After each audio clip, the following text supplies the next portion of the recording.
దేవునికి మొర వెతకాలి, హృదయపూర్వకంగా దేవునికి మొరబెట్టుకోవాలి.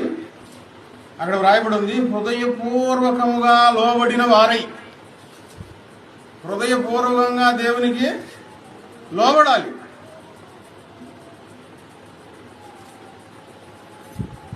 ఆపత్కాలంలో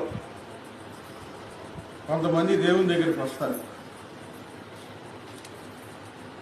అయ్యా మా కోసం బాగా ప్రార్థన చేయి అంటారు. మీరు కూడా బాగా ప్రార్థన చేయండి అంటారు. ప్రార్థన చేస్తే నేను కానుకిస్తాననుకున్నాను అని అంటారు. మొన్న వారము పోయిన వారము కోండ్రుపాడు ప్రార్థనలో చాలా బాగా బాధపడుతుంది, కడుపు నొప్పితో. నేను చెప్పాను, తగ్గిద్దమ్మా, భయపడబాగా ప్రార్థన చేస్తున్నాను. అయ్యా తగ్గితే పలహారం పెట్టుకుంటానమ్మా అనుకున్నానయ్యా. తగ్గితే పలహారం తర్వాత సంగతి, తగ్గితే దేవునికి అంకితం అవ్వు అని నేను చెప్పాను.